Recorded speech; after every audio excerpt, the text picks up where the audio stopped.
Querido irmão, querida irmã, chegamos ao quarto domingo da Quaresma, este tempo tão importante que vai tomando seus contornos mais definitivos e nos chamando a um novo passo de profundidade e seriedade na caminhada quaresmal.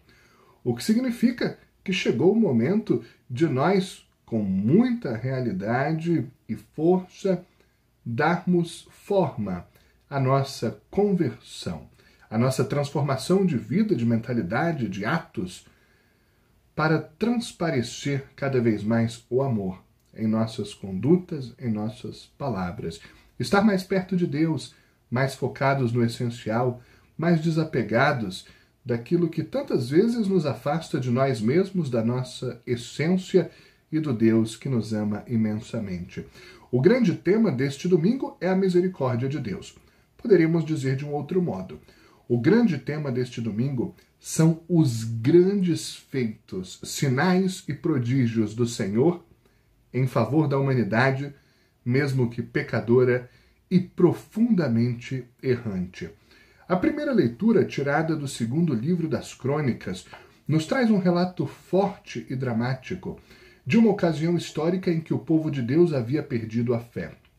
O texto nos diz que os sacerdotes e o povo de Deus multiplicaram suas infidelidades, a ponto de profanar o templo do Senhor. Naquela época, havia um único templo central que era o sinal de que Deus ali habitava. Era o que dava a identidade do povo enquanto tal. E era o lugar de culto mais importante que havia. O relato bíblico também diz que o povo havia copiado os maus hábitos das nações pagãs. Como consequência, o povo se enfraqueceu, perdeu seu foco, sua identidade, foi derrotado, conquistado e escravizado por nações inimigas. Nesse contexto, Deus envia seus mensageiros para tentar resgatar, salvar o seu povo. Mas, diz o texto, eles zombavam dos enviados de Deus, desprezavam as suas palavras. Aconteceu então que os inimigos tomaram Jerusalém, incendiaram o templo e a cidade. O rei Nabucodonosor levou os israelitas cativos, até que o império foi dominado pela Pérsia. Ocorre, então, um grande prodígio de Deus.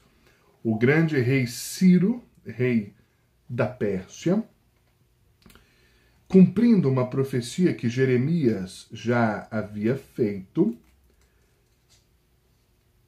determina que o povo volte a Jerusalém e ali faça de novo o seu templo. A leitura conclui dizendo: o espírito de Ciro, movido pelo Espírito de Deus, mandou publicar a proclamação de que Deus mandou construir um templo em Jerusalém. Que aqueles que pertencem ao povo do Senhor, que estejam com Deus, se dirijam até lá e ergam um novo templo. É bonita essa leitura. Mostra que Deus, mesmo tendo sido profundamente rejeitado e ofendido pelo seu povo, tem misericórdia desse povo. Vai ao encontro desse povo, libertá-lo da escravidão. Toca o coração de um imperador estrangeiro, para que a casa de Deus seja reerguida no meio dos homens e para que o culto a Deus pudesse refazer a identidade do povo de Israel. O salmista, no Salmo 136, clama que se prenda a minha língua ao céu da boca, se de ti, Jerusalém, eu me esquecer. Jerusalém, imagem da ação de Deus, lugar do encontro com Deus, lugar da vitória de Deus sobre todas as forças do mal. Ali Jesus ressuscitará. Já no Antigo Testamento, tanto Deus agiu a partir da cidade santa de Jerusalém. O salmista diz então: é melhor que eu não tenha mais voz, que eu não tenha mais fala, que eu não seja capaz de me manifestar, se eu me esquecer de tudo que o Senhor fez por nós.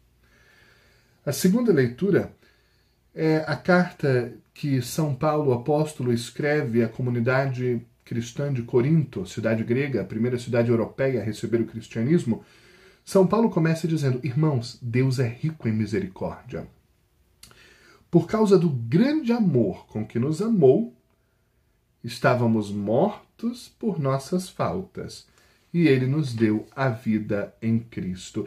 Deus nos ressuscitou com Cristo e nos faz sentar nos céus com Cristo. É pela graça que sois salvos, mediante a fé. Qual é o significado? Nenhum de nós, querido irmão, querida irmã, seria capaz de conquistar a própria salvação. Somos limitados, frágeis, pecadores.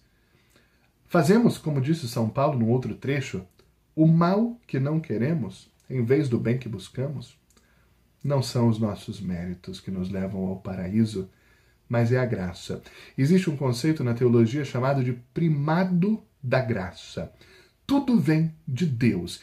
Deus, na sua graça, no seu amor gratuito, benevolente, livre, aberto, profundo, incondicional em relação a nós, nos permite gozar do céu, do seu bem, da sua força, da sua potência, do seu amor, mesmo não sendo merecedores. Esse é o primado da graça. A graça supera tudo, a graça alcança tudo.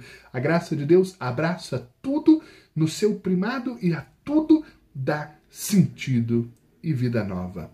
No Evangelho, uma das frases mais famosas da Bíblia hoje nos é narrada, João 3,16, Deus amou tanto o mundo que deu o seu Filho único, para que não morra todo o que nele crer, mas tenha a vida eterna.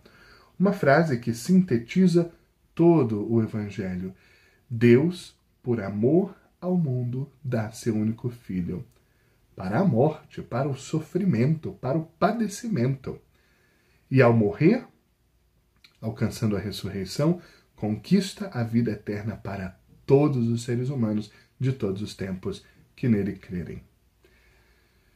Qual é o significado desse gesto de Deus? Às vezes as pessoas me criticam ou criticam os cristãos quando nós dizemos que é preciso dar tudo a Deus, não poupar nada. Na verdade, foi Deus que nos deu tudo. Foi Deus que não poupou nada de nós. Tudo nos deu para o nosso bem, para a nossa salvação. O ato extremo de Deus é ter dado a si mesmo para morrer na cruz. Ele, o justo, morto por nós, os injustos.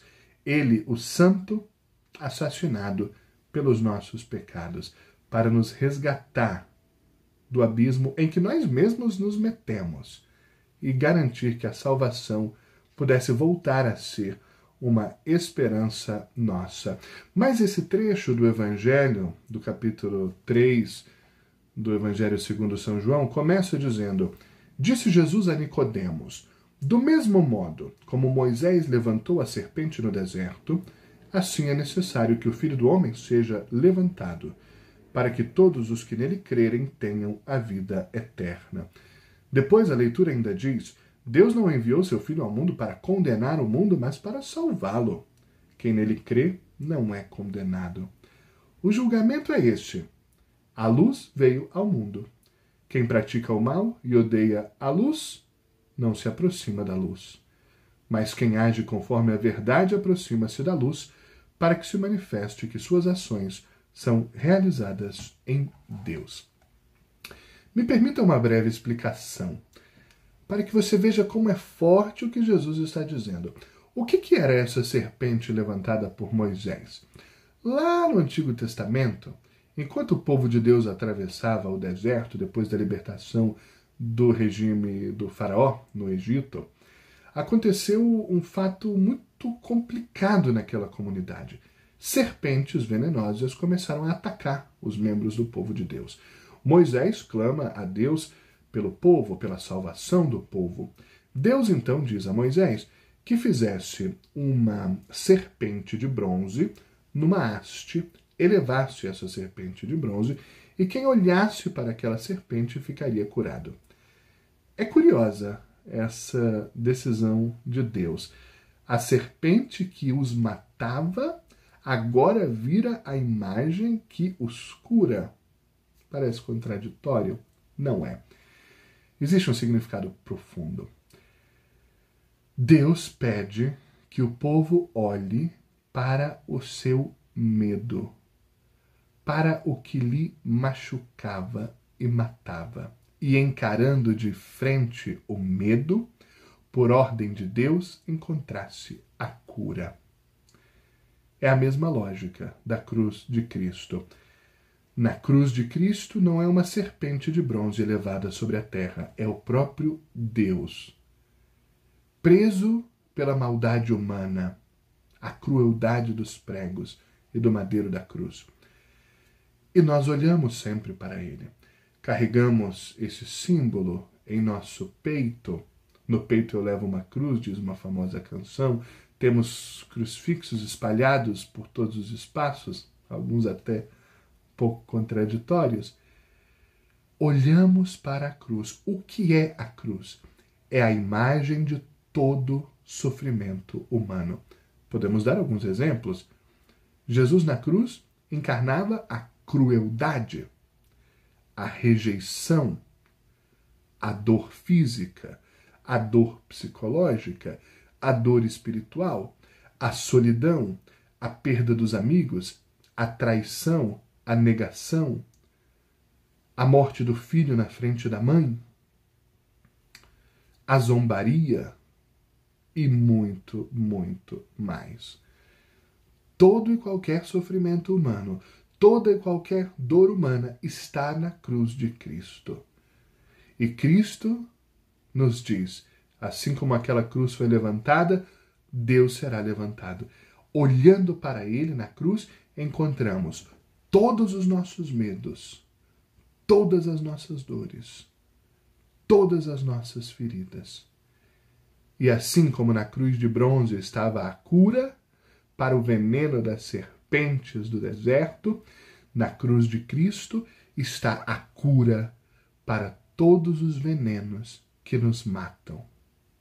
Contemplar a cruz de Cristo é contemplar a cura definitiva, autêntica do ser humano.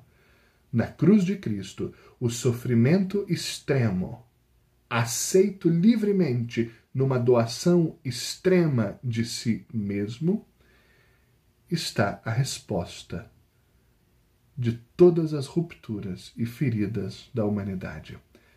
Para este domingo, seja esta a nossa conversão. Olhar para Cristo, contemplar a sua cruz, encarar de frente os nossos medos, angústias, os venenos que nos matam e descobrir em Cristo a cura da nossa vida e da nossa história. Valorizar os templos que temos hoje, na certeza de que neles a misericórdia de Deus se derrama sobre nós. E praticar o bem, a verdade, para sermos filhos da luz. Bom domingo, boa quarta semana da Quaresma.